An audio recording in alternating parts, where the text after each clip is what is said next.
Bismillahirrahmanirrahim. Elhamdülillahi Rabbil alemin. Allahumma salli ve sellim ve barik ala abdika ve rasulika Muhammed ve ala alihi ve sahbihi ecma'in. Əmmə ba'd. Bir məsələni qeyd edeyim. İnsanın bu dünyada və ahirətdə xoşbəxt olması üçün insanın iki şey lazımdır. Üç yox, iki şey. Birinci, bu dünyada hidayət olub. İkinci, həmin o hidayət üzərində sabit qalmaq. Yəni, bununla artıq səadət hasil olur. Bununla xoşbəxtçilik hər iki diyarda hasil olur. Birinci, bu dünyada Allahın sənə hidayət verməsi, hidayət nurunu, o imanı sənin qəlbinə salması. İkinci də, həmin o iman üzərində, hidayət üzərində sabit saxlaması. Və Allaha həmd olsun, biz Allaha həmd edirik ki, Allah Təbaraka və Teala bizə bu hidayət neymətini verib və Allahdan sabitlik istəyirik. Deməli, bizdə birinci tərəfi mövcuddur. Yəni, birinci tərəfi var, hidayət olunmuşuq. Allah Təbaraka və Teala bizə hidayət neymətini verib, bizə iman verib, biz hidayətlənmişik bu neymətlə. Lakin qalıb ikinci tərəfi, o da bu neymət üzərində sabit qalıb bu dünyadan köçmək.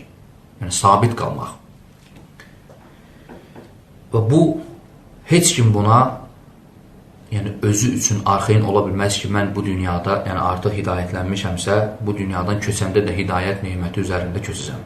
Ona görə sələflər kiminsə hidayətlənməsini eşidib, kiminsə hidayətlənməsini görüb təəccüblənmirdilər.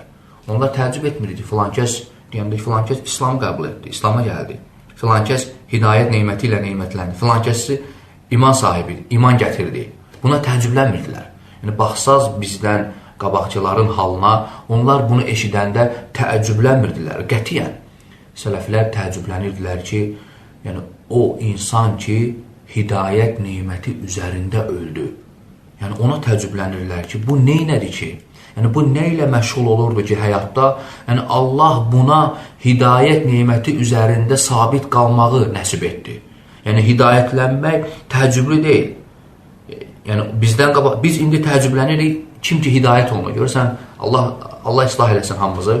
Eşidirik ki, filan bir qardaş, filan bir şöhrətli adam, filan bir adlı-sanlı adam hidayətə gələndə, yəni ibadətə başlayanda təəccüblənir və sevinərək deyirik ki, eşitmirsən filan kəs İslamı qəbul etdi, eşitmirsən, daha doğrusu filan kəs ibadət edir, filan kəs qardaş olub, filan kəs hidayət olub.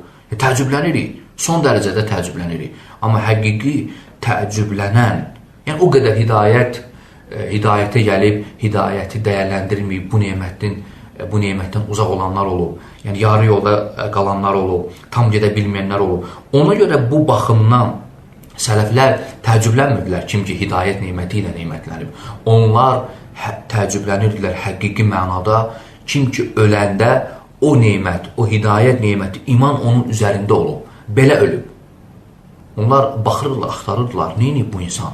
Necə qalıb ki, sabit olub? Vallahi Allah, bunu əzbəriyim qardaşlar, Allah subhanahu və teala kimə xeyr istəyirsə, onu İslam üzərində öldürür. Onu həmin bu hidayət neyməti, iman neyməti üzərində öldürür. Peyğəmbər sallallahu aleyhi və səlləm buyurur, İnna Allaha yu'tid dunya mən yuhib və mən la yuhib.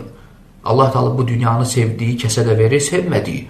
Ona görə görərsən, Allah Teala kafirlərə də bu dünyanın var dövləti, naz neymətini onlara da verir. وَلَكِنْ يُعْتِ الْإِيمَانَ وَمَا يُعْتِ الْإِيمَانِ إِلَّا مَنْ يُحِبْ. İmanı isə bu nuru, bu hidayət neymətini ancaq sevdiyinə verir. Xulasatul qovul, nə demək istəyirəm, əziz qardaşlar?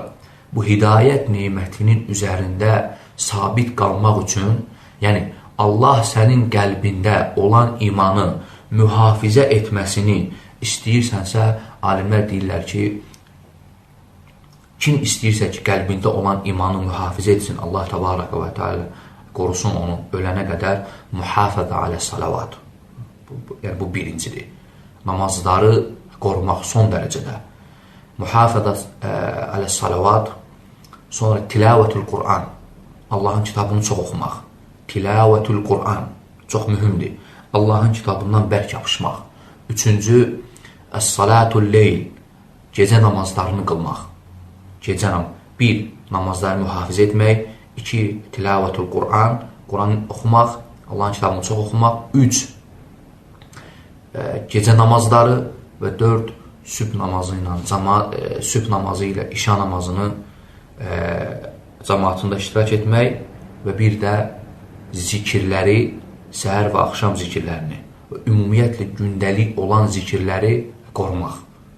Yəni, zikirləri qorumaq, namazı qorumaq, Qur'an oxumaq və sübh namazı ilə işa namazını xüsusən cəmaatda iştirak etmək və gecə namazını qılmaq, yəni Allah Taala bunlarla və digər böyük o əməllərlə Allah Taala insanın qəlbində olan imanı qoruyub saxlayır. Yəni bu imanın qəlbdə qorunub saxlaması üçün ən böyük səbəbdir. Və Allah Təbaraka və Teala istəyirəm ki, bizi ölənə qədər hidayət neməti üzərində sabit etsin. İxlasla.com saytı tərəfindən təqdim olundu.